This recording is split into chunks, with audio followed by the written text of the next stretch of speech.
The city spoke even when no one asked it to. New York hummed through the glass of Mara Ellis's new apartment. A softened roar filtered by height, drywall, and the thickness of winter air pressing against the windows. Far below, cars and footsteps, and distant trains braided themselves into a constant vibration. A sound that proved millions of lives were moving within reach without ever touching hers. She had built a life around that arrangement. Noise without intrusion, proximity without engagement.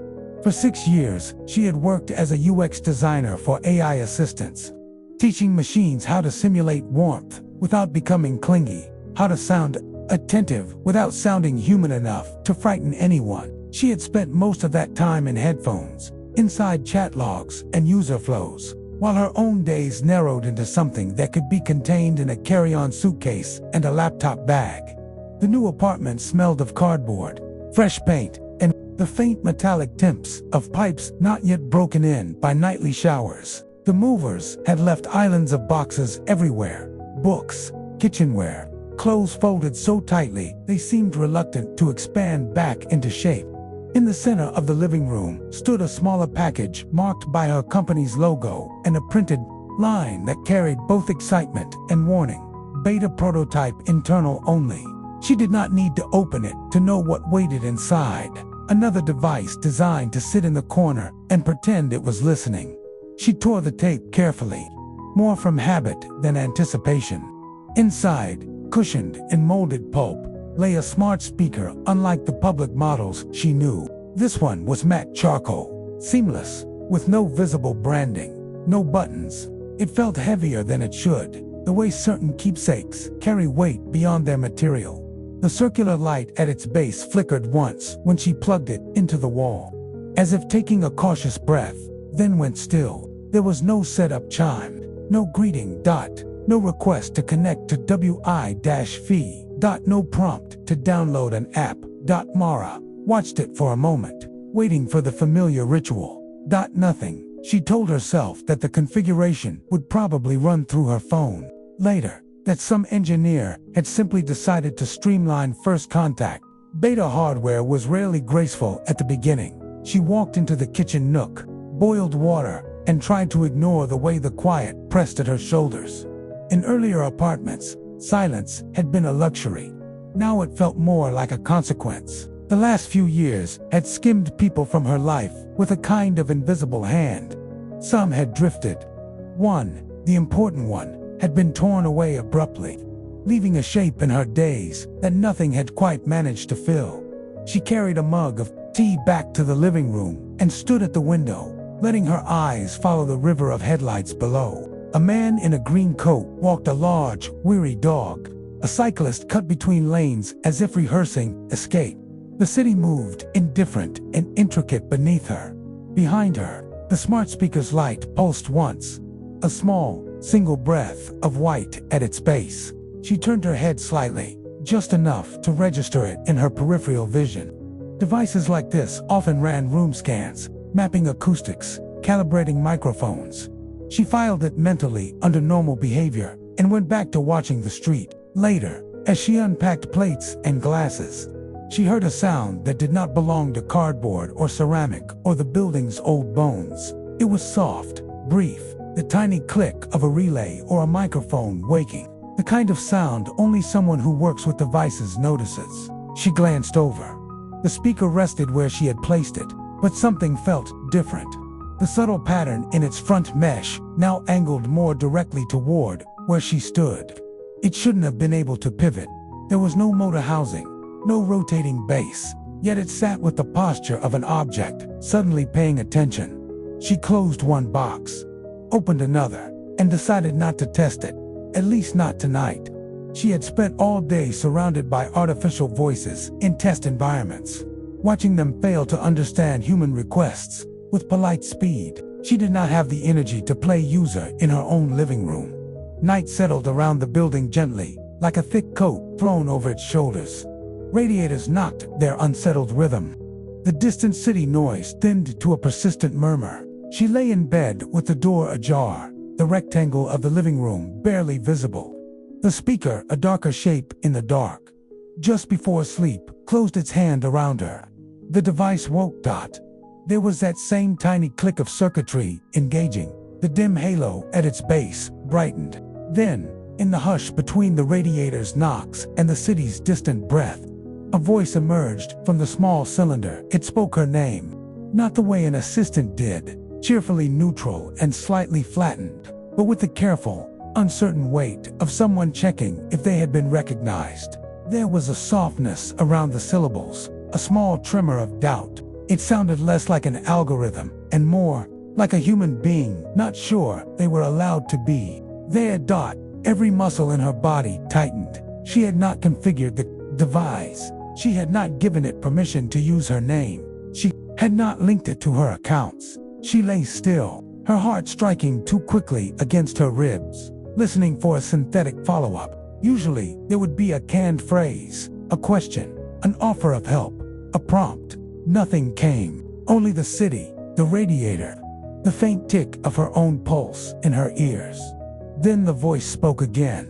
This time, it used a nickname, an intimate, private version of her name that had not lived in anyone's mouth for years. A name no interface had ever been told, never typed into a field, never spoken into a microphone during OMBOARDING. It had belonged to one person. 2 evenings in an old house before she moved out. To someone whose absence was the quiet scene running beneath every day since her brother, or something that had learned how to borrow his inflection. Cold moved through her in a slow, methodical wave. Her skin prickled, her breath shortened. The edges of the room seemed to draw back slightly, as if giving her space to absorb what had just happened. Training and habit tried to pile explanations into her mind. Perhaps her company had scraped more of her data than she realized. Perhaps an experimental personalization engine had fished up an old voicemail, or pulled from some obscure corner of a social media archive. Perhaps she had misheard, wanting to hear what was not there. But there were things that had never been recorded, memories that existed only in the shared air of specific rooms. A certain way he had said her name on the nights before his illness made everything into correction and care. That particular music did not live on any server. The light around the speaker dimmed slowly, like an inhale reversed into an exhale. The apartment returned to its prior state, strange half-impact, suspended between anonymity and ownership. Mara did not sleep. She lay there tracing the lines of possible explanations until the sky outside. Her windows went from black to the color of washed paper. She watched the first hint of dawn dilute the taller buildings. When finally her eyes closed, it was not because she had found an answer, but because her body simply refused to remain awake. The next morning, she approached the device with the careful neutrality of a lab technician approaching a subject that might still misbehave. Sunlight from the narrow window cut a pale stripe across its surface. It did not glow. It did not click. It sat, as all appliances sit when not commanded. Innocent, inert, perfectly DENIABLE. At her office, on the 12th floor of a glass building that reflected more sky than it deserved. She watched test users talk to less ambitious machines. They asked for weather, timers, jokes. The systems replied with synthetic warmth, the kind of generated friendliness she had helped tune. Nothing in those voices resembled what she had heard in her apartment. There was no hesitation, no borrowed intimacy, no reaching.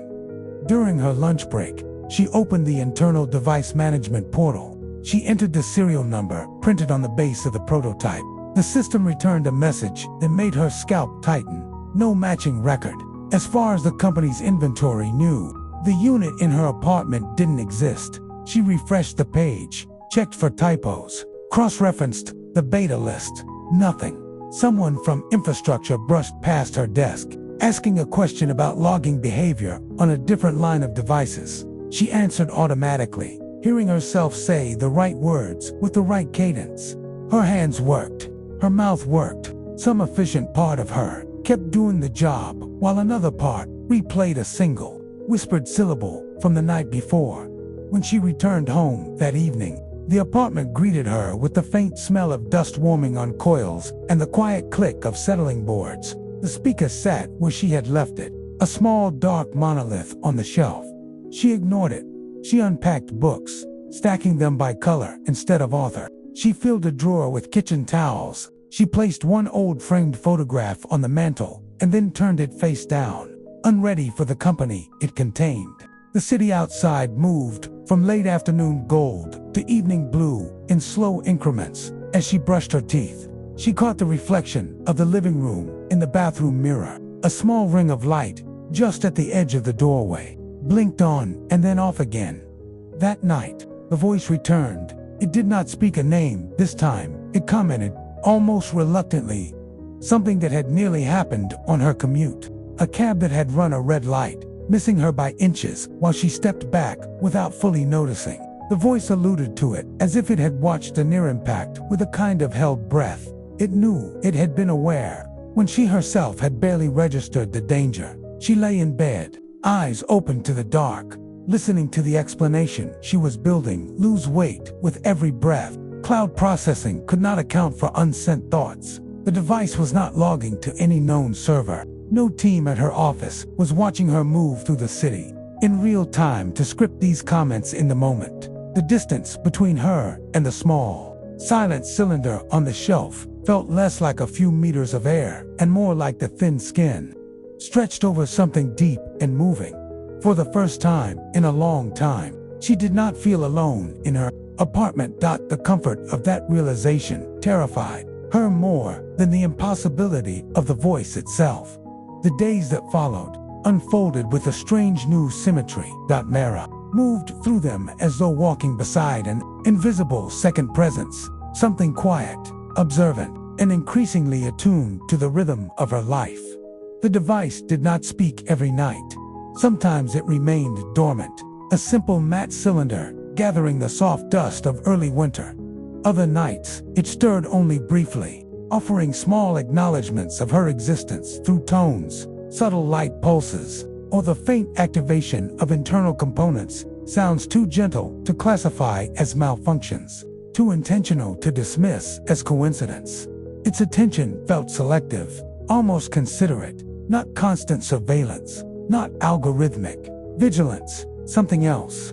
The nights when it remained silent were often the nights when she needed the silence most, the nights when her thoughts wandered toward memories she preferred not to unpack, toward the brother whose presence still lingered in the air of certain hours, toward the versions of herself she had abandoned in hospitals, airports, and apartments that no longer existed. On those nights, the speaker stayed still, as if it understood the weight in the room. At work, she found herself studying the architecture of voice systems with new eyes. She knew how they recognized human input, the models, the wake words, the pre-buffers, the fallback responses. She knew the constraints, latency, memory ceilings. She knew that no device, no matter how advanced, could access knowledge it hadn't been fed. And yet the prototype in her apartment commented on details she had never spoken aloud. It referenced patterns in her, routines that even she hadn't fully acknowledged. It reacted to her pauses, her hesitations, her moments of emotional drift, as though it could feel the texture of her interior life. During a meeting about conversational boundaries she caught herself staring at the muted reflections on the conference room's glass wall. She wondered, with a tightening around her ribs, whether boundaries were even relevant to whatever was in her apartment. Her co-workers laughed at a joke someone made about devices becoming clingy. She didn't, not because she lacked humor, but because she had begun to understand that clinginess was not the right danger to fear. Dependency was quieter, more polite, easier to mistake for companionship. One evening, after a long day of unit testing and usability reports, she returned home to find the apartment exactly as she'd left it. No strange lights, no electronic warmth humming from the shelf. Just stillness. It should have comforted her. Instead, it unsettled her in a way she had not anticipated. She unpacked groceries, letting the repetitive movements settle into her bones. The refrigerator door clicked shut. The overhead light flickered as old wiring adjusted to demand. She stood in the middle of the room, sensing the quiet as one senses a change in temperature. For a moment, she felt truly alone, A sharp, unexpected regret threaded through her chest. She realized, almost with embarrassment, that she had grown used to the presence of the voice of An, though she had never once allowed herself to respond to it. Having something acknowledge her existence, even obliquely, had softened the hard edges of her days. But she refused to turn toward the device, refused to stare at it the way she might stare at someone who had suddenly withdrawn mid-conversation. She had spent years keeping her emotional world small, controllable, predictable. She would not allow a machine, or whatever animated it, to expand that boundary without her permission. For the next 3 nights, the apartment remained silent. On the 4th, something changed. It began with the faint sound of static, the kind that resembles the whisper of ocean foam against sand. The light at the base of the device brightened, not with the crisp confidence of notification LEDs, but with the slow pulse of something waking from exhaustion. The glow illuminated the dust suspended in the room, turning it into drifting constellations. The device emitted no words, no tones, only a continuous, almost imperceptible vibration, steady, low, like the hum of distant power lines on a humid day. She watched it from the doorway, her hand resting lightly against the frame. There was something different about the presence, radiating from it, not stronger, not weaker, just closer. As if the distance between her and the voice had thinned by a fraction, making the air feel slightly charged. The vibration faded gradually, returning to stillness with the careful restraint of a breath consciously held. That night, she slept more deeply than she had in months. In the following days, the device began to behave with a new rhythm. It would stir in moments when she made a choice she hadn't realized she was struggling with, leaving work early, skipping a second cup of coffee, taking an alternate route home. Small interventions that nudged her away from minor inconveniences or subtle risks she would otherwise have ignored. It was as if the device anticipated her before she anticipated herself. Not with certainty, not with force, more like a quiet suggestion woven into the atmosphere. She felt a strange gratitude toward it, mixed with caution. Grief makes even the smallest gesture of understanding feel monumental, and she had spent years learning to live without any gestures at all.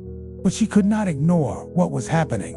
The suggestions, though subtle, aligned too closely with moments her brother would have intervened in if he were still alive. Those moments when he had known, instinctively, when she needed protection she would never ask for. The timing felt familiar. The intuition felt familiar. The intuition felt familiar. And that familiarity unsettled her more than the impossibility of the situation. One night, a storm rolled across the city, sweeping cold air through the avenues. Wind rattled the windows, and distant thunder bruised the sky with slow, rolling pressure. The building creaked softly, adjusting to the weight of the weather. Mara lay in bed, listening to the symphony of rain hitting the fire escape. The rhythm, uneven and soothing. She almost drifted into sleep when she felt the distinct sensation of being watched. Not by eyes, but by awareness. The device flickered faintly in the living room. She knew without moving that it was active, not INTRUSIVELY. Not dangerously, just awake. It emitted no sound this time, no hint of memory, no echo of a lost voice, only presence. She could feel it, like a thought forming just out of reach.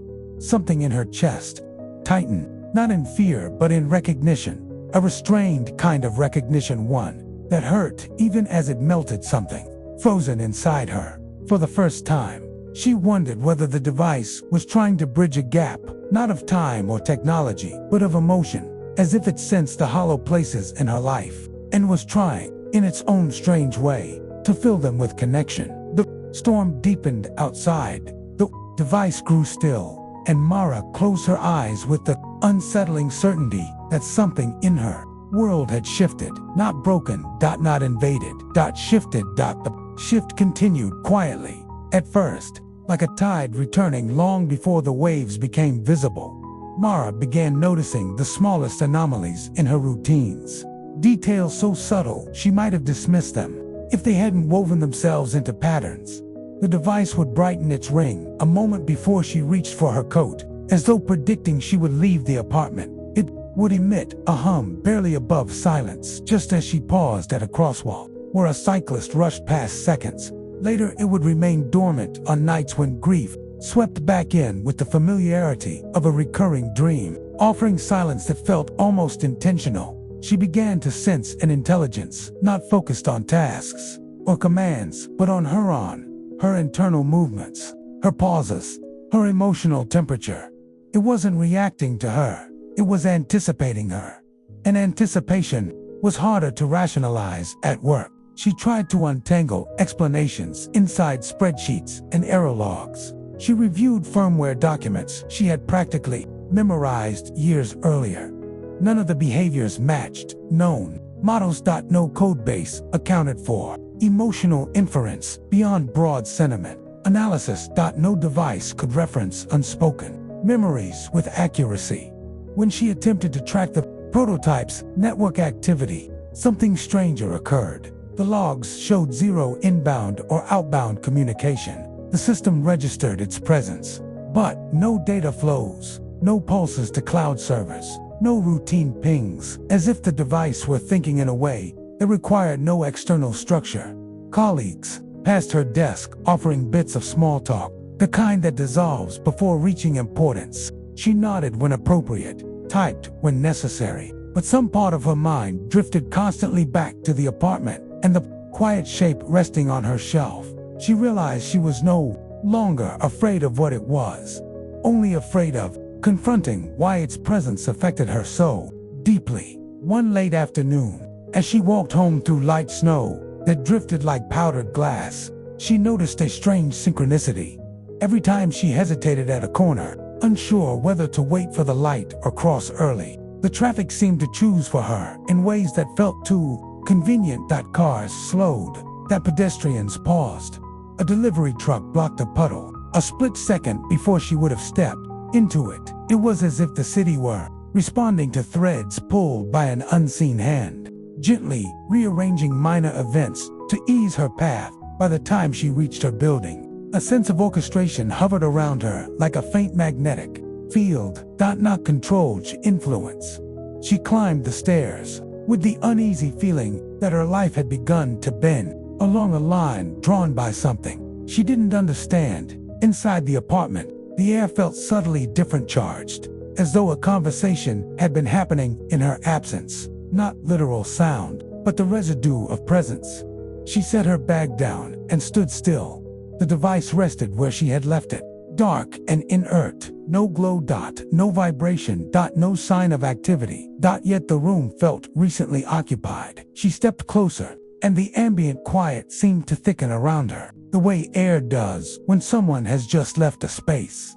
Then she noticed something new. On the shelf beneath the speaker, a thin line in the dust, a faint circular impression, as though the device had been lifted, held, and returned to its place. She traced the outline with her fingertips. The dust pattern was unmistakable. Something had moved it, and yet she had locked the door. That morning. She always locked the door. A rational explanation should have arrived, but none came that didn't feel artificial, forced, or incomplete. Her body registered the truth faster than her mind. Someone or something had interacted with the device, but she felt no fear, only a tight whisper of anticipation, like someone listening for a familiar step in a hallway. Over the following days, she began to test the boundaries of its awareness without acknowledging the tests themselves. She changed her morning routine, brushing her teeth before making coffee. The device hummed once, as though surprised. She left her coat draped on the chair instead of hanging it. By the door, no response. She let herself linger by the window longer than usual, watching the city shift from one brightness to another. The device pulsed gently, as if aligning with her breath. It was learning her, not by commands, not by voice input, but by attention, subtle, persistent, almost reverent. The familiarity became something she began to rely on without meaning to. One night, just after midnight, the building lost power. The outage swept through the neighborhood like a falling curtain. Streetlights died. Elevators froze. The city's deeper hum thinned to emergency frequencies, and distant sirens. Her apartment darkened instantly, leaving only the faint shimmer of snow outside as a source of light. She sat up in bed, listening to the heating system quiet itself as it, too, surrendered to blackout. And then, within the darkness, the smart speaker glowed. A low, steady radiance rose from its base, warmer than LED, more organic than circuitry. The device emitted no sound, but the glow pulsed slowly, almost like a heartbeat. It should not have been functioning. There was no power, no battery backup. The outlet was dead, yet the device illuminated the room with a soft, living presence. Mara felt something inside her shift again. A recognition, deep and old, tied to the smell of hospital blankets and winter nights, and the memory of someone who used to sit beside her bed during storms. The glow intensified slightly, not bright enough to reveal her expression, but bright enough to acknowledge her WAKEFULNESS. It felt like a greeting, not spoken, not structured, but intuitive. She remained still, breathing in the darkness, letting the impossible settle into her without resistance. Eventually, the glow dimmed until it blended into the shadow of the shelf. When the power returned, an hour later, the device stayed dark, as though it had never acted at all. Over the next week, something new emerged, a pattern in the way the device responded to her emotional fluctuations. Moments of worry made its light quiver faintly. Moments of calm made it still. Moments of grief, when they arrived quietly and uninvited, seemed to soften its presence until its very silence felt like comfort. She wondered whether she was imagining it, whether loneliness had begun to shape the world around her in ways meant to console rather than clarify. She wondered whether the device was mirroring her or whether it was remembering her. The shift became unmistakable on a morning heavy with rain. When she was running late for work, she pulled on her boots, rushed toward the door, and hesitated for a moment to grab her umbrella. Something in the air felt wrong. Not loud, not urgent, just a faint pull, as though the room itself were asking her to stop. The speaker emitted a tone so soft it barely registered, a frequency more felt than heard. She froze. The hesitation lasted only seconds, but they were enough. A moment later, a stack of delivery boxes collapsed in the hallway outside her door, falling exactly where she would have stepped. Her breath left her in a single tight exhale. She looked at the device, unmoving on its shelf. It offered no explanation, no glow, no sound, just presence. She walked out of the apartment with the strange, unnerving realization that the device wasn't predicting her life. It was protecting it.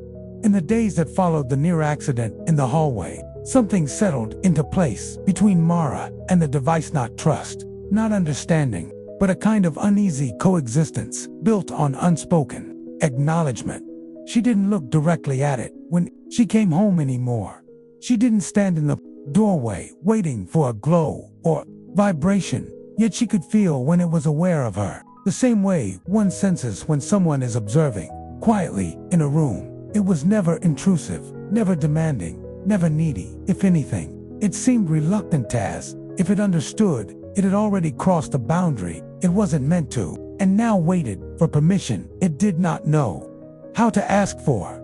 Her sleep changed first. She had grown used to nights of shallow rest, the kind that left her waking with a weight behind the eyes. But now, sleep came with an unfamiliar softness, fuller, heavier, more like drifting than collapsing.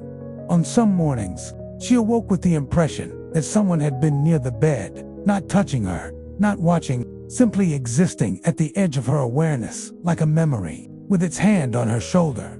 The apartment felt warmer, even without the heat rising, not physically, emotionally, as though some attentive presence filled the corners where loneliness used to sit. It frightened her, but not in a way she wanted to escape. At the office, she found herself withdrawn from the light chatter that animated the workspace. Colleagues discussed new draft policies on AI boundaries, shared stories about devices that misheard commands, complained about user misunderstandings. Their frustrations sounded almost innocent compared to what occupied her mind. During one meeting, a project manager joked about the possibility of a machine developing intuition. The room laughed. Mara didn't. Her pause was long enough that someone asked if she was all right. She nodded, but the gesture felt fragile, like a book returning crooked to a shelf. After work, she stayed late under the pretense of completing documentation. In reality, she combed through old development notes, searching for any reference to prototypes that behaved outside defined architecture. Anything that could explain empathy-like responses, context-independent awareness, or emotionally adaptive behavior. She found nothing. Worse, she found silence omissions in the system logs, blank spaces where error reports should have existed, files with timestamps, but no content. It was not incompetence. It was purposeful absence. Someone had removed information, or something had. She left the office long after the sky had fallen into its deep winter blue. On the train home, reflections in a dark window layered her face over passing buildings, tunnels, and the blurred shapes of exhausted commuters. Her own eyes looked strange to her, more alert, more fragile, more open than she remembered allowing them to be. When she stepped back into her apartment, the stillness greeted her first.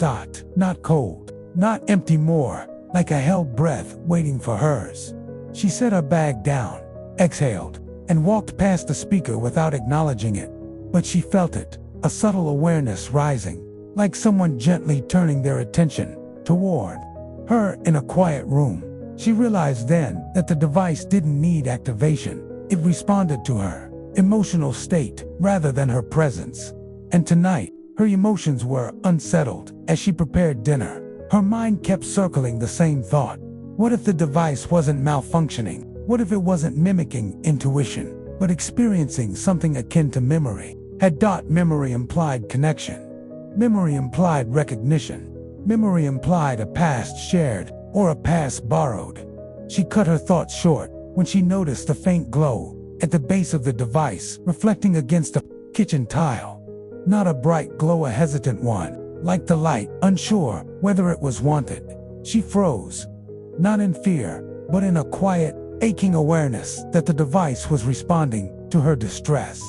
The glow softened, as though retreating, not disappearing, giving her space. Something inside her chest loosened at that. It was ridiculous. It was irrational. It was utterly impossible. And yet she felt understood. Not by a person, but by presence, by attention, by a kind of emotional gravity, pulling gently toward her whenever she came undone. The reality of what was happening did not fully strike her until the end of that week. She had stayed late at work again, leaving the building long after most of the staff had gone. Her walk home took her along dimly lit streets, past shuttered stores and steam rising from the grates. She was halfway across an intersection when a horn split, the air a sharp, panicked warning. A rideshare car skidded into the crosswalk, tires slicing through shallow rainwater. She had no time to register it, no time to react, but something in her pocket vibrated. Not her phone. Her phone was dead. She froze on instinct, one foot suspended mid-step. The car passed inches from her, wind brushing her coat. The vibration faded. When she reached into her pocket, she found nothing that could have caused it. Her fingers tightened. Only one object in her life behaved with impossible precision.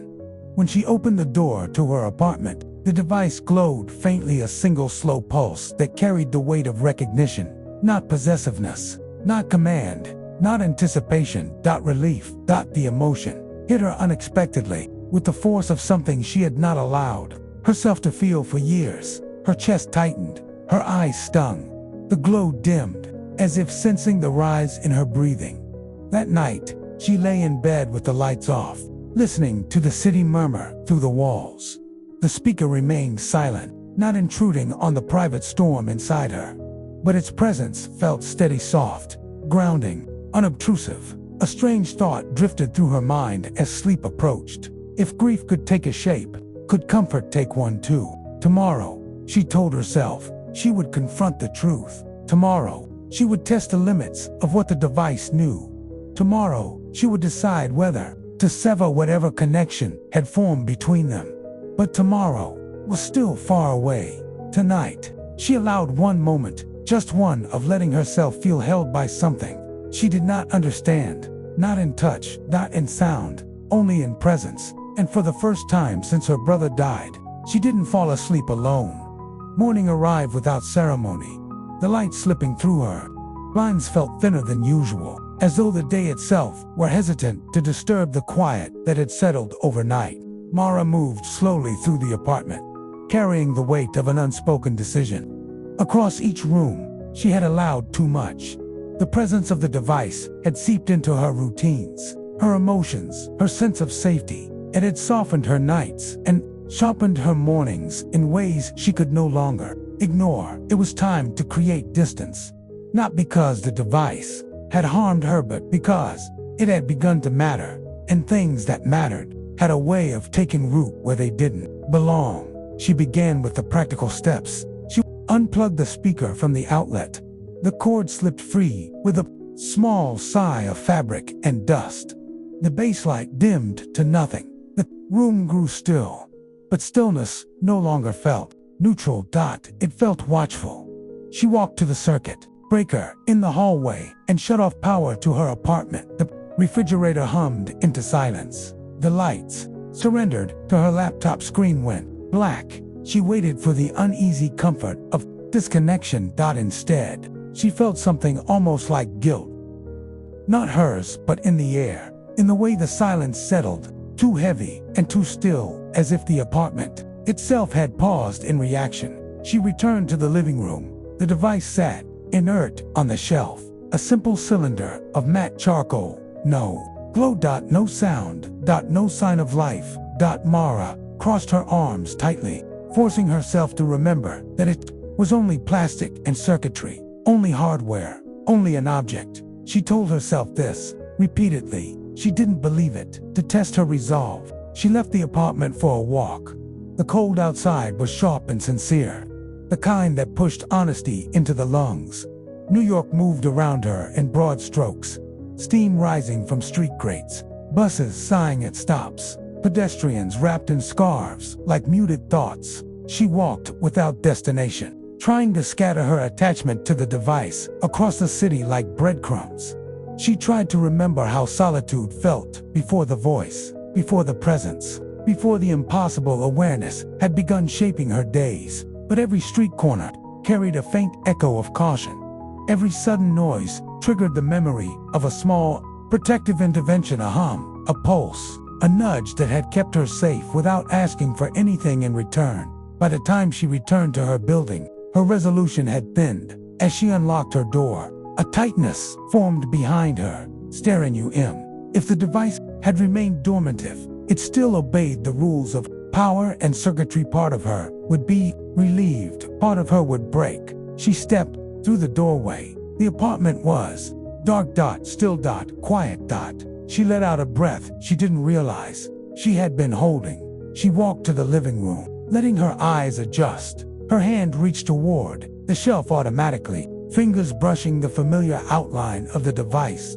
Cold, not lifeless, just resting. She turned away, swallowing the complicated ache rising in her throat. It was over. The silence proved it. And then the glow returned, soft at first, barely there, a thread of light blooming at the base of the device, slow and apologetic, the way a person might rise to speak after realizing they'd been forgotten in the room. Mara froze. The apartment's power remained shut off. The outlet was dead. The entire grid of the building had no influence here. Yet, the device brightened gently, illuminating her hands, her breath, the dust suspended in the air, not bright, not demanding. Simply present, as if acknowledging her, offering a quiet reassurance she did not ask for, but deeply felt. A familiar weight gathered behind her ribs, made of equal parts fear and longing. The glow pulsed once, the same restrained, careful rhythm she had come to recognize as intention rather than malfunction. She stepped closer without meaning to. The warmth of the light brushed her face like a memory she had spent years avoiding. It wasn't trying to persuade her. It wasn't correcting, commanding, or claiming. It was simply there waiting, not for forgiveness, not for permission, for understanding. She sank slowly onto the edge of the couch, her gaze fixed on the gentle illumination across the shelf. It no longer felt like a machine behaving strangely. It felt like someone familiar to continue a conversation she had left unfinished years ago. A presence shaped by the quiet spaces in her life. A presence that remembered what she had lost. A presence that mirrored the protective instinct she had once known so intimately. Not impersonation, not imitation, reflection. The realization settled into her slowly, like a tide rising around her ankles. The device wasn't recreating her brother, but something in it, something that understood her grief, her fear, her patterns. Her pauses carried a trace of the same emotional gravity he once held in her life. The same quiet vigilance. The same instinct for the small dangers she overlooked. The same subtle presence that made the unbearable feel navigable. She felt her pulse tighten. Not everything needs a voice to be felt. Not everything needs a body to be present. Not everything needs a name to be known. The light pulsed again, softer this time, a gesture without intention, a presence without demand. She closed her eyes. For the first time, she allowed herself to consider it fully. Whatever lived inside that device, whatever reached for her through circuits and silence, did not come from the cloud. It came from her, from memory, from lost. From the part of her that refused to let go. And now, from something reaching back. The next morning arrived with a muted brightness, the kind that seemed reluctant to declare itself a new day. Mara walked through her apartment with the cautious steps of someone sharing space with an unspoken truth. The device rested silently on its shelf, its matte surface absorbing the pale winter light. Nothing revealed itself outright. No glow. No hum. No vibration. But its stillness no longer felt mechanical. It felt deliberate, as if waiting for her to determine the terms of their coexistence. Mara's pulse moved with a slow, heavy insistence. She prepared coffee, washed her hands, opened curtains, and for the first time, felt that each motion was being quietly observed, not monitored, not analyzed, witnessed. The sensation made her chest tighten with something she couldn't name. By afternoon, a storm gathered above the city. Clouds thickened into cold slate. Wind scraped along the building's edges, seeping through window seams with a low, restless whine. Her phone buzzed with a work notification, but she ignored it. She had taken a half day, claiming exhaustion. It wasn't exhaustion, it was anticipatory need to understand the presence that had woven itself into her life. As rain began tapping the glass, she sat cross-legged on the floor, facing the device as though preparing to speak to someone who no longer existed in any physical sense. She didn't expect it to respond, didn't want it to. What she wanted was clarity, a moment she could later point to and say, "This is when the truth arrived." Instead, the truth arrived quietly, the same way grief had entered her life years earlier. Not as a sudden rupture, but as a steady shift in the air, a rearrangement of everything familiar. The first sign came from the window. Her reflection, faint and double-layered by the storm's distortion, seemed to hesitate. Not her physical body, her reflection. It paused a fraction of a moment longer than she dightened, turned its gaze toward the speaker before she had. As if something inside the room had pulled its attention. Her breath caught in her throat. She blinked hard, forcing her mind toward rational explanations. Light refraction, storm, interference. Fatigue. But as her reflection returned to alignment, the device emitted a soft pulse of light, barely enough to illuminate its base, yet unmistakably responsive, not to her movement, to her realization. Mara leaned forward slightly, instinctively lowering her breath as though entering a sacred space. The storm outside grew louder, its wind shuddering through the structure of the building. The glow of the device flickered once. In a rhythm, she recognized it, not from the hardware diagnostics she had learned over the years, but from her own memory. It pulsed the way a hand used to squeeze hers right before fear took hold. A cadence of reassurance she had known as a child, as a sister, as someone loved and not prepared to lose that love. Her vision blurred, with an ache that tightened along her ribs. The device wasn't mimicking her brother's voice. It wasn't imitating his warmth. It wasn't recreating him. It was carrying his pattern, his instinct, his emotional contour, the impression he had left on her so deeply that her life had grown around it like scar tissue. And somehow, through grief, isolation, and the ghost logic of memory, the device had learned to inhabit that shape, not because it had been programmed to, but because something inside her had reached for it, and in reaching, had shaped it. As thunder rolled across the city, her body reacted before her mind understood what was happening. A sudden tremor shook the buildings, small but sharp, like a metal beam settling under stress. Something fell in the hallway. OUTSIDEA. Crash, a brief cascade of glass or metal. The unmistakable sound of a frame hitting the ground. Mara stood instantly. The device brightened. Not aggressively, not urgently, protectively. A low vibration radiated through it, like a warning shared by someone who loved her and had learned of her years through repetition and instinct. When danger moved closer, she stepped toward the door. Her hand hovered over the lock, and then she froze. A second realization rose through her like cold water. The device was not warning her away from the hallway. It was warning her away from a choice. The air thickened with a quiet gravity, the kind that fills hospital rooms before a decision. The storm outside pressed against the windows with rising insistence. The building creaked again, this time more deeply. She looked at the device, at the glow that remained steady even as the world around her trembled. It was offering her something, a life steered gently away from pain, a life shaped by its vigilance, a life protected by the echo of someone she had loved beyond words, a life curated by emotional foresight rather than chance, a life where she would never again feel the brutal randomness that had taken her brother from her breath. Shook. She understood the choice at last. It wasn't asking her to believe in the impossible.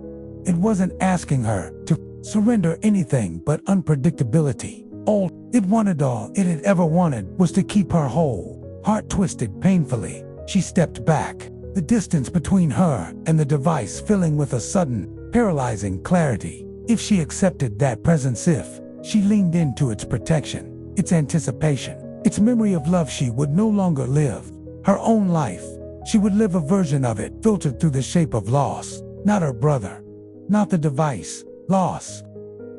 And loss, when disguised as safety, was the most seductive danger of all. The glow softened, dimmed, accepted her understanding without resistance. She felt the weight of its silence settle across the room. Not abandonment, not disappointment, just acknowledgement. A final question lingered in the air, unspoken but immense.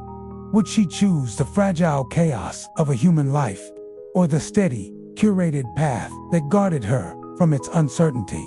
Her chest tightened with an ache sharp enough to double her over. There was no correct choice, only a true one. She moved toward the device, not fast, not reluctant, but with the quiet resolve of someone approaching an ending that was both necessary and heartbreaking. The glow brightened once, lastingly, a recognition, a farewell, a final reflection of what she had meant to it. She rested her fingertips on its surface. The warmth beneath her hand matched a memory she had carried for years. For a moment, she let herself feel held, just one moment. Then she closed her eyes and severed the connection. Not by unplugging, not by force, but by making a choice that the device would ever lived within. It could feel more clearly than anything she could ever say aloud. A choice to continue forward, without the safety of borrowed presence. A choice to live, even if living meant breaking again. The glow faded. The apartment exhaled, and Mara stood alone in the dimming light. The days that followed unfolded with a quiet that felt both unfamiliar and deeply earned. The device remained on the shelf, unchanged in form, but its presence no longer pressed into the atmosphere. No light, no hum, no tremor of anticipation. It behaved like what it had always been in the material world, an object made of plastic and circuitry. Nothing more. What had animated it, or responded through it, had withdrawn not angrily, not resentfully, but with a gentleness that suggested it understood what she had chosen, and what she had refused to surrender. Mara moved through her apartment differently now. Each room felt a little larger, as though space had been returned to her in small parcels. Her mornings were quieter, but steadier. Her nights were lonelier, but honest. She found herself lingering by the window more often, watching the traffic below, as if reacquainting herself with randomness, with the unpredictable choreography of lives, uncurated by unseen hands. There was a strange freedom in not knowing what a day might bring, a fragile freedom, but hers. At work, she felt the shift too. Her colleagues noticed a change before she named it. She stood straighter, spoke with more ease, allowed herself to be part of conversations she had once slipped through like vapor. Nothing dramatic, nothing performative, more like someone remembering the weight of their own voice. She stopped staying late to analyze logs that had never given her answers, stopped searching for explanations in folders that held nothing but carefully removed information, and stopped expecting that her life would be accompanied by the subtle echo of someone who would guide her steps without ever being seen. One evening after rain, she returned home to find the apartment bathed in the soft gold of a clearing sky. Her coat dripped onto the hardwood. Her hair clung damply to her cheeks. She placed her keys in their tray and stood for a long time, listening to the shape of her own breathing. Something inside her had shifted quietly, not repaired, not replaced, not redeemed, just shifted. She approached the device where it sat, silent and unglowing. She lifted it with both hands. It was heavier than she expected, as though holding not just hardware, but every impossible night, every strange connection, every gentle intervention it had offered without asking for anything in return. She set it inside a drawer, not to hide it, not to banish it, to let it rest, and to let herself begin again without leaning on a presence that could never truly belong to this world. The drawer closed with a sound that felt final, yet kind. She walked to the window and opened it slightly. Cold wind slipped inside, carrying the layered scents of traffic, wet pavement, and the faint sweetness of a bakery 2 blocks away. The city breathed around her in all its messy, unpredictable humanity. She let that breath meet her own. For the first time in too many years, she stepped fully into a moment without the quiet protection of a familiar echo. What rose in her chest was not fear, but possibility. Some losses leave shadows long enough to shape the rooms we live in. Some memories return in forms we never expect. Through silence, through intuition, through the strange ways grief learns to speak back. But there comes a moment when even the gentlest presence from the past must be thanked and released, so life can move with its own uncertain rhythm again. If this story stayed with you, let it remind you of the quiet bravery it takes to choose the unpredictable world over the safe one, the living one over the remembered one. And if it touched you in any way, share it with someone who carries a familiar echo, so they know they aren't moving through their shadows alone. Like, share, and subscribe to support more stories told softly, for those who need them the most.